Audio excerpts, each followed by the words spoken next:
ونصلي ونسلم على رسوله النبي الكريم الأمين أما بعد فأعوذ بالله من الشيطان الرجيم بسم الله الرحمن الرحيم قل إن كنتم تحبون الله فاتبعوني يحببكم الله صدق اللہ العظیم۔ حاضرین محترم، اللہ رب العزت کے کرم، سید الانبیاء امام الانبیاء حضور حضرت محمد مصطفیٰ احمد مجتبیٰ صلی اللہ علیہ وآلہ وبارک وسلم کی نالین پاک کے تصدق سے آج کی اس بابرکت مبارک محفل میں ہم سب حاضر ہیں۔ دعا ہے کہ اللہ رب العزت ہم سب کی حاضری کو قبول اور منظور فرمائے۔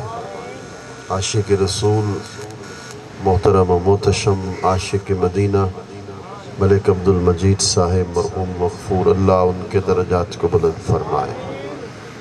عشق کا نور جو اللہ نے ان کو عطا کیا، نسل در نسل اللہ ان کی اولاد کو عطا فرمائے۔ قرآن مجید کی آیہ کریمہ تلاوت کرنے کا شرف حاصل کیا، جس میں اللہ رب العزت نے اتباع رسول کا اور حب خدا کا اور حب مصطفیٰ کا ذکر فرمایا۔ ارشاد فرمایا کہ اگر تم اللہ کی محبت چاہتے ہو، اللہ کے ہاں درجہ محبوبیت حاصل ہو جائے، تو فرمایا محبوب ان سے فرما دو فاتبعونی، کہ تم میری اتباع کرو۔ اللہ کے ہونا چاہتے ہو تو مصطفیٰ کے ہو جاؤ، قرب الہی حاصل کرنا چاہتے ہو تو حضور کے مقرب بن جاؤ۔ قرب کیسے ہوگا؟ اتباع رسول سے ہوگا۔ جب قرب مل جائے گا سرکار کا تو پھر کیا ملے گا؟ فرمایا یحببکم اللہ، تم اللہ کے بننا چاہتے تھے، اللہ تمہارا بن جائے گا۔ تم اللہ کی محبت کو پانا چاہتے تھے، اللہ تم سے محبت شروع کر دے گا۔ اتباع کرو گے، اللہ کے ہاں درجہ محبوبیت پالو گے۔ اب اتباع کا کیا مطلب ہے اور اطاعت میں اور اتباع میں فرق کیا ہے؟ اطاعت کہتے ہیں کسی کے حسن عمل کو دیکھ کر ویسا عمل کر لینا، یہ اطاعت ہے۔ اتباع کہتے ہیں کہ جیسے محبوب کرتا جائے ویسے اس کا عاشق کرتا جائے، اس کو اتباع کہتے ہیں۔ عرب میں صحرائی میدان میں ایک اونٹ کے قدموں کے نشان پر دوسرا اونٹ اپنے قدموں کو رکھتا، پھر تیسرا رکھتا، پھر چوتھا، یہ لائن اور قطار ہو جاتی۔ اس کو وہ تتبع کہتے تھے کہ ایک اونٹ نے پہلے اونٹ کا تتبع کیا، تیسرے نے دوسرے اونٹ کا تتبع کیا۔ تو قرآن مجید کہہ رہا ہے اتباع کرو، یہ دیکھو کہ میرا محبوب کیا کر رہا ہے، بس ویسے کرتے جاؤ گے، اللہ کے ہاں محبوبیت ملتی جائے گی۔ سیدنا عبداللہ بن عمر رضی اللہ عنہما، آپ ٹیلے کے ارد گرد چکر لگا رہے ہیں، کسی شخص نے آپ سے پوچھا کہ کیا وجہ ہے؟ اسی ٹیلے کے ارد گرد چکر لگانے کا کیا مطلب ہے؟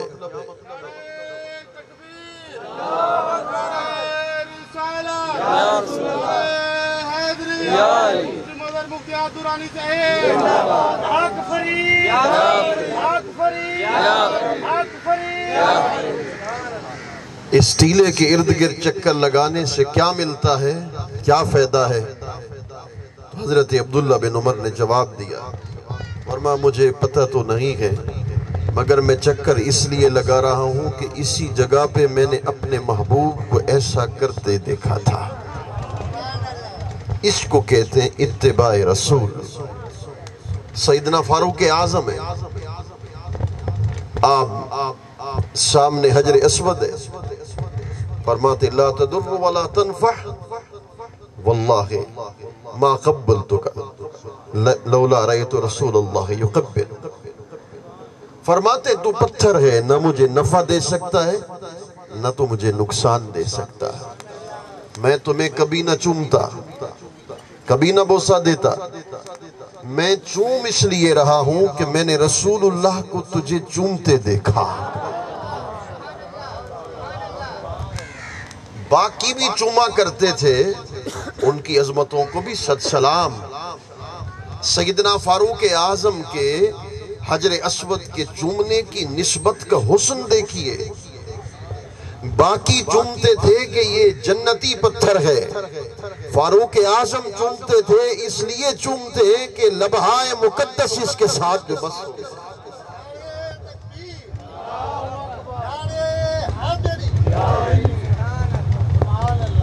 یعنی اللہ اکبر. اور یہ نکتہ کہاں سے نکالا؟ تھوڑا سا مشکل ضرور ہے، مگر سمجھ میں آ گیا تو ایمان تازہ ہو جائے گا. اللہ کا قرب پانا چاہتے تھے تو اللہ فرما دیتا تم میری عبادت کرو، میرے قریب ہو جاؤ گے. سجدے کرو، رکوع کرو، قیام کرو، روزے رکھو، انفاق فی سبیل اللہ کرو، خیرات کرو، میرا ذکر کرو تو میرا قرب حاصل ہو جائے گا. یہ سب چیزوں کو اللہ نے اتباع مصطفیٰ میں رکھا. کیا مطلب؟ نماز پڑھو اس بنیاد پر، نماز خدا کی ہوگی مگر ادا مصطفیٰ کی ہوگی. روزہ رکھو اس بنیاد پر کہ عبادت خدا کی ہوگی مگر ادا مصطفیٰ کی ہوگی. انفاق فی سبیل اللہ کرو اس نسبت کے ساتھ کہ خرچ خدا کی راہ میں ہوگا مگر ادا مصطفیٰ کی ہو جائے گا. ان ساری عبادات کو اللہ رب العزت نے اتباع رسول کی نیچے رکھا. کیوں؟ اس کی بہت بڑی وجہ تھی. وجہ یہ تھی کہ اگر کوئی شخص، وجہ کیا تھی؟ وجہ یہ تھی کہ اگر کوئی شخص عبادت کے ذریعے سے اللہ تک پہنچتا تو وہ یہ کہتا کہ عبادت کے ذریعے سے رب تک پہنچا ہوں. اللہ نے اس تصور کو کاٹا، اس کو ختم کیا. اتباع مصطفیٰ میں ساری چیزوں کو رکھا کہ وہ عبادت جو مصطفیٰ کو چھوڑ کر کی جائے. عبادت میری ہے، سجدہ بھی میرے آگے ہے، رکوع بھی میرے آگے ہے، مگر اطاعت مصطفیٰ میں ہو کر نہیں آیا یا اتباع مصطفیٰ سے ہو کر نہیں آیا. ایسے سجدوں کو قبول نہیں کرتا.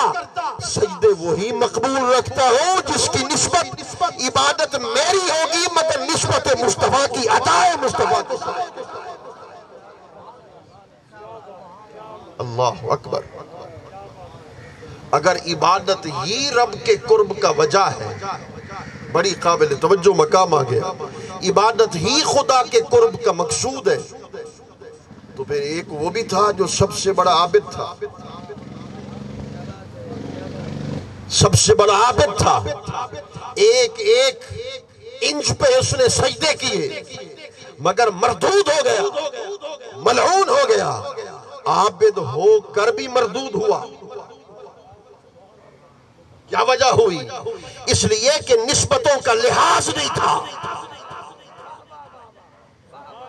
نسبتوں کا خیال نہیں تھا. جب کہا اسجدوا لآدم، آدم کو سجدہ کرو، تو اس نے کہا کہ میں کیوں سجدہ کروں؟ اس لیے کہ وہ مٹی سے بنے، میں آگ سے بنا. آگ کا کام اوپر جانا ہے اور مٹی کا کام نیچے رہنا ہے. توجہ کرنا، آگ کا کام اوپر ہے اور مٹی کا کام نیچے کی طرف جانا ہے. آگ میں تکبر ہے اس لیے کہ اوپر اٹھتی ہے، مٹی میں تواضع ہے کہ پاؤں تلے رونتے جاتے ہو. کبھی اس نے تم سے شکوہ کیا؟ کبھی اس نے تم سے شکوہ کیا؟ اور توجہ تو کرو نا، اگر آگ کو دیکھنا چاہتے ہو تو اس کے پاس ایک ہی نعمت ہے کہ کھانا پکا دیتی ہے، ساری نعمتیں تو خدا نے مٹی میں رکھ دی۔ اشرف المخلوقات کا عناصر ترکیبیہ میں ایک عنصر رکھا، انسان کو مٹی سے پیدا کیا، اِنَّا خَلَقْنَاكُم مِّن تُرَابٍ، انسان کو مٹی سے پیدا کیا۔ مٹی میں پٹرول بھی ہے، مٹی میں گیس بھی ہے، مٹی میں جواہرات بھی ہے، مٹی کے اندر اللہ نے سب کچھ رکھ دیا، اس لیے کہ اس کی فطرت میں تواضع تھا۔ تو اگر جس کی فطرت میں تواضع ہو اسے انسان کے عناصر تخلیقیہ کا حصہ بنایا، تو اگر جس میں تکبر ہو، حضور شہنشاہ بغداد، حضور خواجہ اجمیر، ہند الولی، نائب الرسول فی الہند، حضور خواجہ غریب نواز، ایک قول ہے آپ کی طرف نسبت اس قول کی، ایک قول ہے حضرت خواجہ محمد عثمان ہارونی قدس السر العزیز جو آپ کے بھی شیخ تھے، ان کی طرف نسبت ہے۔ آپ فرماتے ہیں جس بندے کے پاس تین چیزیں ہوں وہ کامل بن جاتا،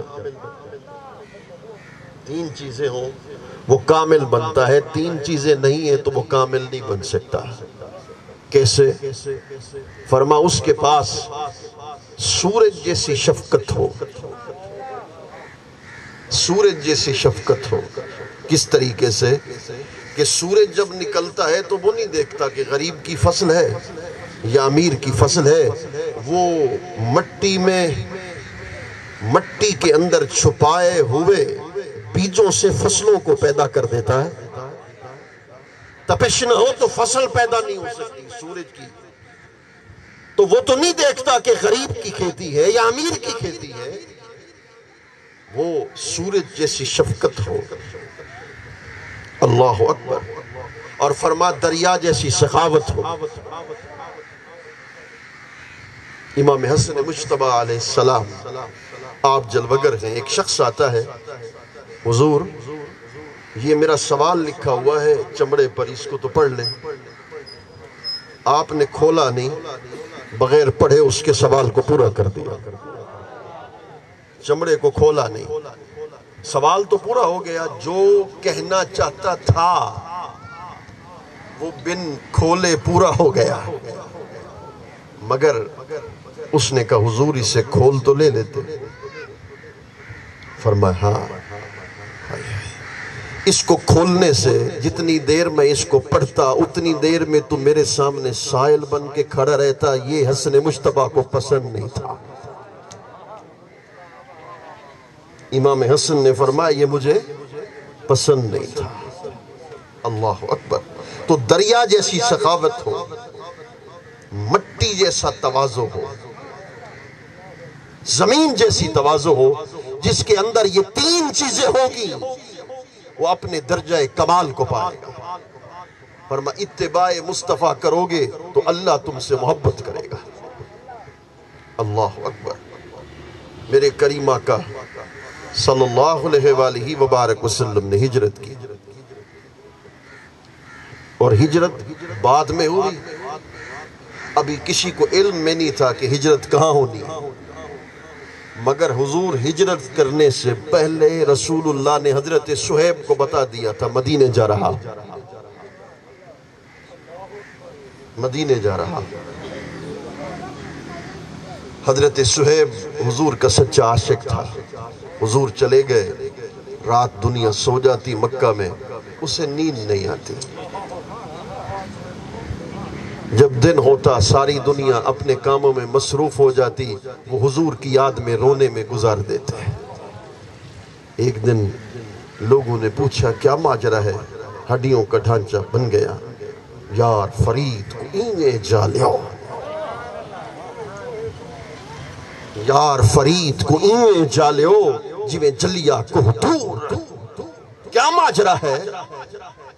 اس نے کہا تمہیں پتہ نہیں ہے، ڈھولن تیری سکھ ڈھیرے ہم، تانگا گھڑیاں چاہیں بہوں، کھپ کھپ کرن آہیں بہوں، تب تب اٹھن بھاہیں بہوں، ماہی پنل دلی لٹی دل لٹ کے گیا راہی پٹھی گزری فرید آخر عمر آئی نہ دل بردی خبر تا عشق مہوں گزرے اسے یو کہر نہ پیش آئیو سے جان جگر تن پارے پارے سینہ محض لویراں سڑ گیم جل گیم مر گیم کھپ گیم یار فرید نہ آیا سڑ گیم جل گیم مر گیم کھپ گیم یار فرید نہ آیا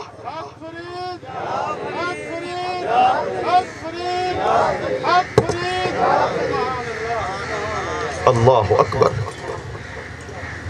اگلے دن کسی شخص نے مجھ سے پوچھا کہ ہر تقریر میں حضور فرید کا تذکرہ کرتے ہو میں نے کہا اٹھا لو 30 سال ہو گئے تقریر کرتے ہوئے کوئی تقریر فرید کے ذکر کے بغیر ہے میں نے کہا میں ایک دن اسلام آباد میں تقریر کر رہا تھا پی ایچ ڈی ڈاکٹرز بیٹھے تھے میں نے ڈرتے ڈرتے آخر میں جب آپ کا ایک شعر پڑھا تو سارا مجمع کھڑا ہو گیا ام الکتاب ہے رخ زیبا فرید کا کیا خوب فاتحہ ہے کتاب مجید کا میں خانہ فرید میں مستوں کی دھوم ہے دیوانہ ہو رہا ہے زمانہ فرید کا بس یا فرید کہتے ہی جنت ملی مجھے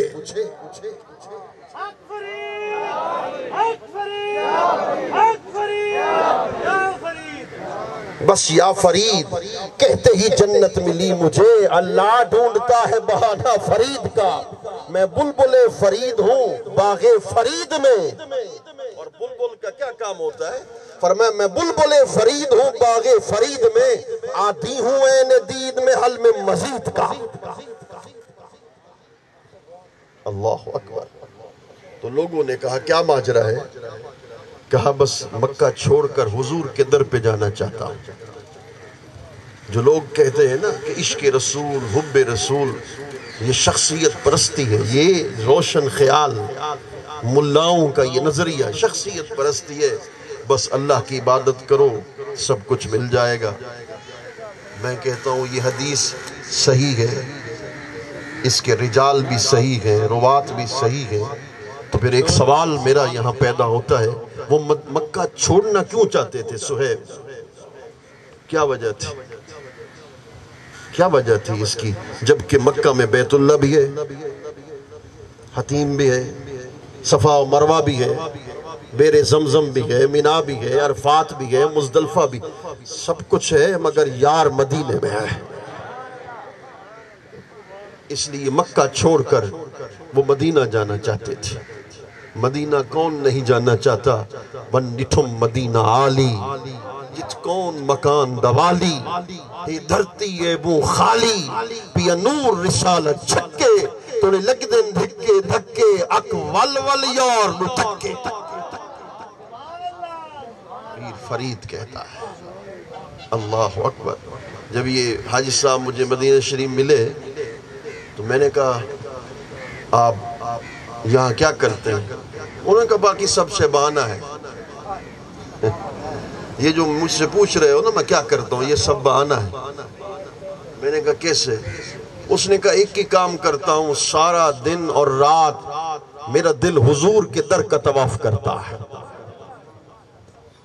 اللہ اکبر یوں نگاہوں نے کیا گنبد خضرا کا طواف کیونکہ شاعر بیٹے ہیں ان کے لیے پڑھ رہا ہوں بھئی اگر جسم طواف کرے تو فتوہ لگا دے مولوی نگاہ کے طواف پر کون سا فتوہ ہے یوں نگاہوں نے کیا گنبد خضرا کا طواف روشنی کرتی ہے جیسے ماہ و اختر کا طواف ان کا بیمار ہوں جو سب کے مسیحا ٹھہرے ان کا بیمار ہوں جو سب کے مسیحا ٹھہرے اے اجل سوچ سمجھ کر میرے بستر کا طواف اللہ اکبر ہاں یوں نگاہوں نے کیا گنبد خضرا کا طواف روشنی کرتی ہے جیسے ماہ و اختر کا طواف ان کا بیمار ہوں جو سب کے مسیحا ٹھہرے لوگ کہتے ہیں کہ بس موت آ گئی، ختم ہو جائے گا. کہا ان کا بیمار ہوں، مجھے اور کوئی بیماری نہیں ہے، ان کا بیمار ہوں جو سب کے مسیحا ٹھہرے. اے اجل سوچ سمجھ کر میرے بستر کا طواف.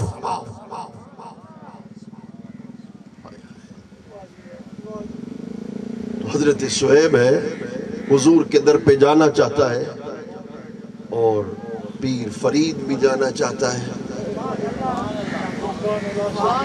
بالکل ایسے نہیں سلطان العاشقین کے لقب سے ملقب ہوئے، اور پیر فرید تو وہ مقام رکھتے ہیں کہ جب مدینہ پہنچے تو جوتیاں اتاریں. خلفاء نے کہا پتھریلی زمین ہے، یہ قدموں کو زخمی کر دے گی.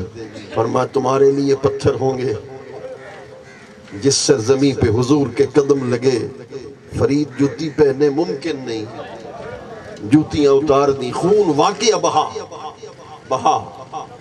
اور پیر فرید مسجد نبوی میں پہنچے، اور وہاں جب مسجد نبوی سے نکلے تو کہا تو نے دکڑے دھوڑے کھاندنیاں، تیرے نام تو مفت وکاندنیاں، تیرے باندیاں دی میں باندنیاں، تیرے درد کتیاں نال عدم. یہاں بڑی خوبصورت بات عرض کر دینے والا ہوں. یہ میرے دائیں اور بائیں جو بیٹھے ہیں، ان کے لیے وہ بات بڑی خوبصورت ہے. جامی بھی بڑا عاشق ہے، کوئی شک نہیں. جامی بھی بڑا، یہ بڑے عاشق ہیں. مولانا روم بڑا عاشق ہے، شیخ سعدی بھی بڑا عاشق ہے، جس نے پڑھا بلغ العلا بکمالہ کشف الدجا بجمالہ حسنت جمیع خصالہ. 3 دن تک قلم آگے نہیں چلا. حضور عاشق کا قلم نہیں چلتا جب تک اسے حضور کا اذن نہ ہو، نہیں چلتا. جب تک حضور کی اجازت نہ ملے تو 3 دن تک وہیں رکا رہا عاشق. تو پھر کیا ہوا؟ حضور نے ہواؤں کو حکم دیا، جاؤ اس سے کہہ دے صلو علیہ وآلہ. نعرہ تکبیر، نعرہ رسالت، نعرہ رسالت، نعرہ حیدری، جشن عید میلاد النبی. تو اپنے زمانے کے بڑے بڑے عشاق ٹھہرے. نعرہ رسالت، نعرہ خلافت، نعرہ حیدری، آستان عالیہ امام البانشری زندہ باد. جملہ پیر سید محمد حامد الحسن شاہ صاحب بخاری زندہ باد. جملہ پیر سید محمود الحسن شاہ بخاری.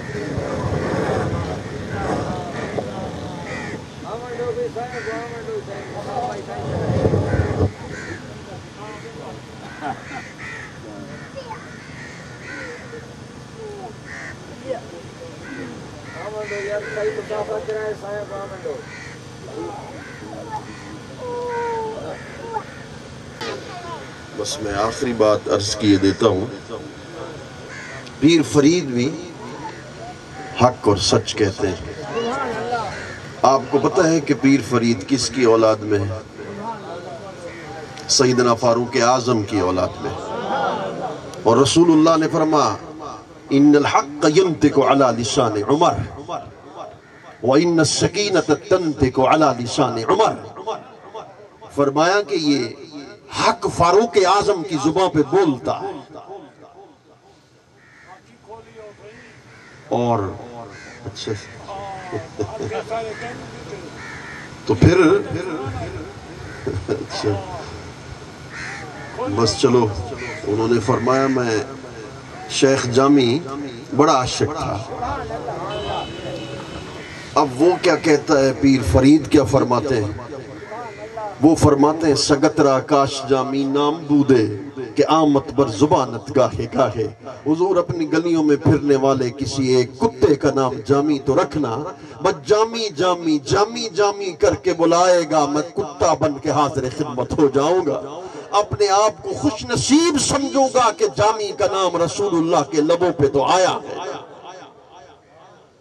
کتے کا نام جامی رکھ، یہ شیخ جامی نے کہا. اپنی گلیوں میں پھرنے والے کسی ایک کتے کا نام جامی رکھ. پیر فرید نے کیا کہا؟ اللہ اکبر. آپ کیا فرماتے ہیں؟ تیرے باندیاں دی میں باندڑیاں تیرے درد کتیاں نال ادب وہ در کے کتے کا نام جامی رکھ دیں یہ دعویٰ جامی کر سکتا ہے مگر فرید نہیں کرتا تونے دھکڑے دھوڑے کھاندڑیاں تیرے نام تو مفت وکاندڑیاں تیرے باندیاں دی میں باندڑیاں تیرے درد کتیاں نال اللہ اکبر یہ مقام عشق ہے اور پھر پیر فرید صرف عاشقی نہیں موحد بھی ہے جو یہ سننا چاہتے ہیں ایک دو باتیں میں ضرور کیے دیتا ہوں موحد بھی ہے اور موحد کس کو کہتے ہیں موحد کس کو کہتے ہیں وَكَانَ الْمُوَاحِدُ الْحَقِّ الَّذِي لَا يَرَى إِلَّا اللَّهِ وَلَا يَعْرِفُ غَيْرَهُ فرما موحد کہتے ہیں اس کو ہیں جو خدا کے سوا اللہ کے سوا وہ معبود برحق کے سوا وہ ذات حق کے سوا وہ اس کے مظاہر کے سوا اس کی نگاہ کسی تک جاتی نہیں ہے بارشو جلوائے دلدار دیدم بار چیزیں جمال یار اللہ اکبر جہاں بھی دیکھتا ہے اسے غیر نظر نہیں آتا اس لیے پیر فرید کہتے ہیں ایک دا ہوں ایک گو ہوں ایک جو ارے سب میں اس کو دیکھتا ہوں غیر سے مطلب نہیں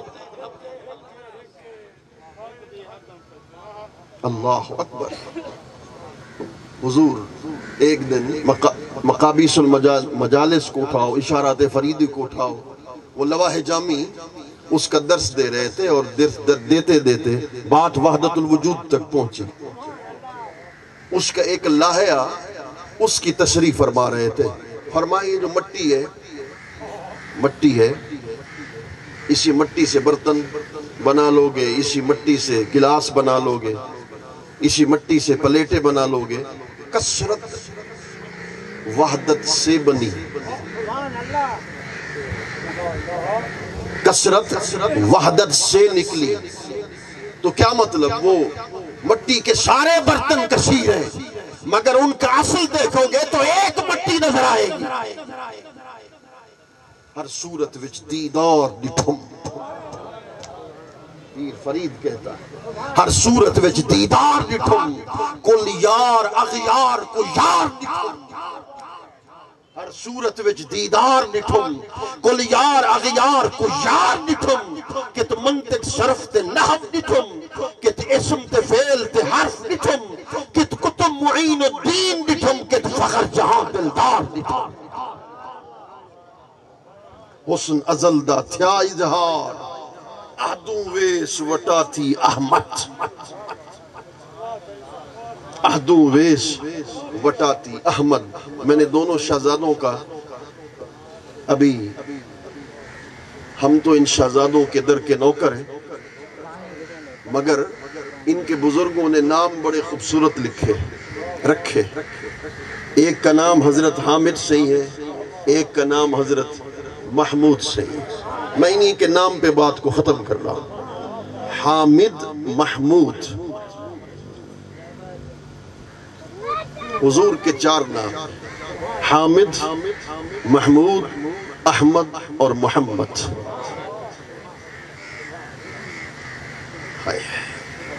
تو پھر کیا ہوا اسی موضوع کے ساتھ اس کو جوڑ رہا ہوں حامد محمود احمد اور محمد سب میں دیکھو گے تو تمہیں حمد نظر آئے گی حامد میں بھی حمد ہے محمود میں بھی حمد ہے احمد میں بھی حمد ہے اور محمد میں بھی حمد ہے اس نے کیا کیا اپنے حمد پر میم کا تاج پہنا کر حمد کو محمد بنا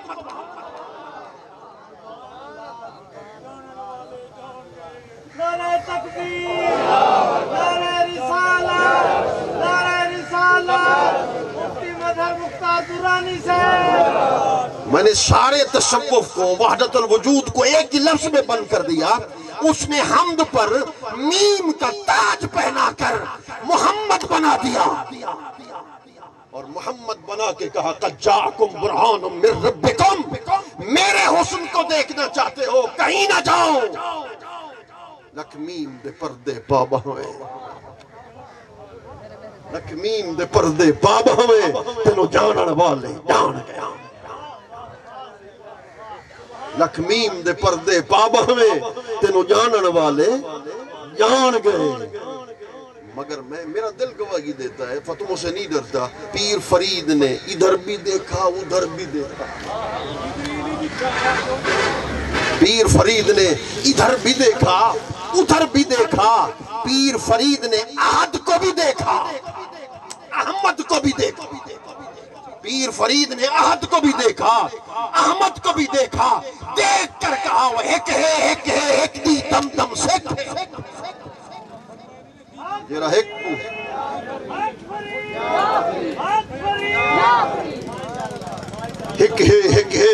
ایک دی دم دم سکھ ہے جرا ایک کو دو کر جانے وہ کافر تے مشرک ہے یہ مظہر مختار آئے تھے شرکیہ جملہ کہہ دیا کہ ایک دی دم دم سکھ ہے جرا ایک کو دو کر جانے میں کہا تمہارا امام کون ہے مجھ پر تو فتوہ لگا دو گے تمہارا امام کون ہے کہنے لگا ابن تیمیہ امام الوہابیہ جس کو شیخ الاسلام کہتے ہیں میں نے کہا اٹھا اس کی الصارم المسلول علی شاتم الرسول اس نے کہا ان جہت حرمت اللہ ہے اللہ کی حرمت کی جہت مصطفیٰ کی حرمت کی جہت ایک ہے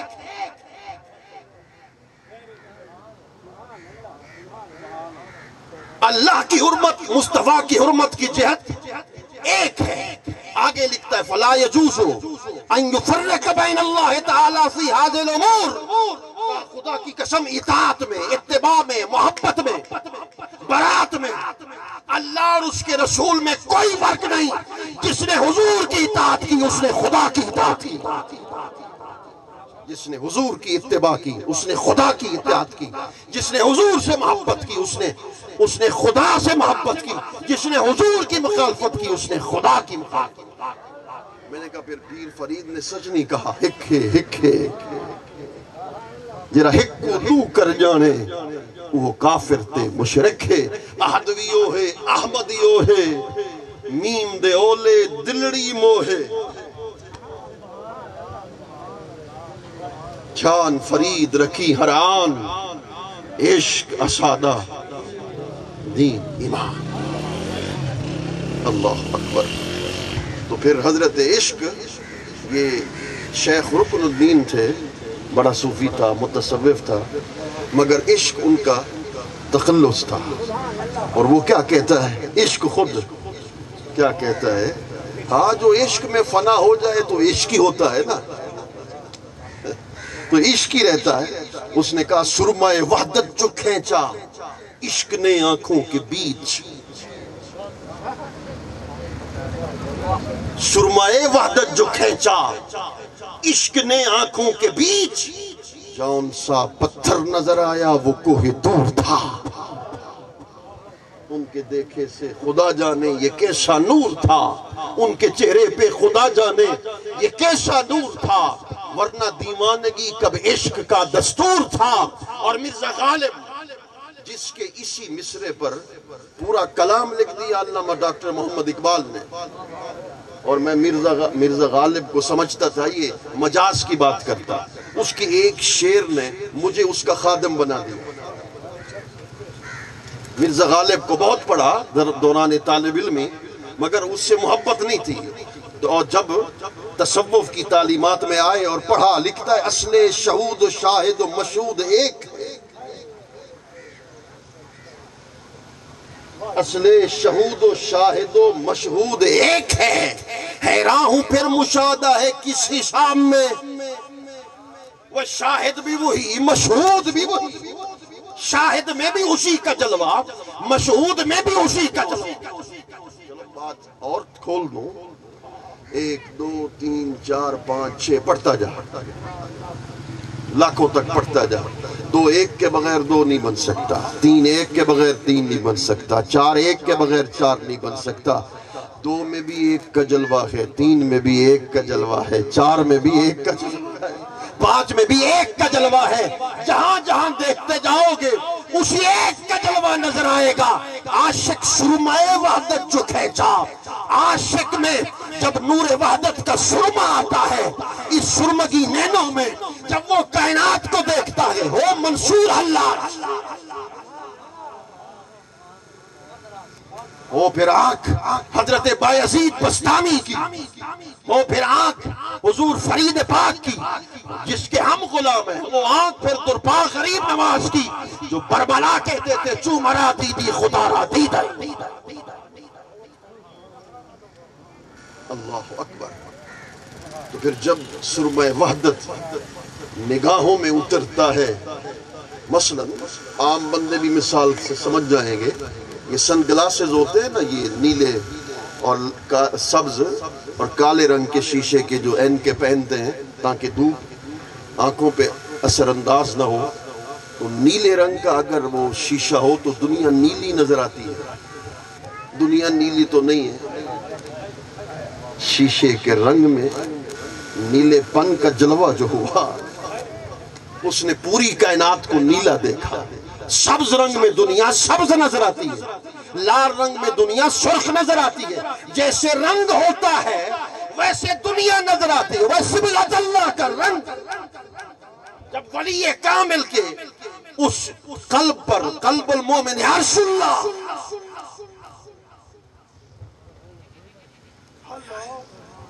تو کہا جب اس رنگ میں رنگے گئے نا، جب وحدت کے رنگ میں رنگے گئے تو پھر کہا کہ کس نے کہا سبحانی معظم شانی؟ خود تو کہا، فرما کہا قتل کر دو، خون روا ہے۔ جب وہ تلوار اٹھائی، تلوار جسم کے آر پار ہو گئی۔ یہ کیا ہو گیا؟ جب واپس اسی کیفیت میں آئے، وہ وحدت سے دوئی میں آئے، استغراء کے حق سے جب وہ دی کے اندر آئے، خدا خدا ہے، مصطفیٰ مصطفیٰ ہے، بندہ بندہ ہے، معبود معبود ہے، کوئی بندہ خدا نہیں بن سکتا، مگر مظہر تو ہو سکتا ہے۔ جس کو حضرت شاہ عبدالحق مجھ پہ فتویٰ لگانا ہے تو پھر لگا اس پر محقق علی الاطلاق، وہ کہتے ہیں باقی انبیاء وہ مظہر صفات الوہیت کے، وسید رسول مظہر ذات حق است، رسول اللہ ذات حق کے مظہر ہیں۔ جب ذات حق کے مظہر ہیں تو پھر ان اللہ تعالی جعل نبیہ مظہرا لکمالاتہ ومرآۃ لتجلیاتہ، ولذا قال علیہ السلام من رآنی فقد رأى الحق انا مرآۃ جمال الحق۔ اللہ کریم ہم سب کے حال پہ لطف و کرم فرمائے، عشق رسول کی نعمت سے مالا مال فرمائے۔ وما علینا الا البلاغ۔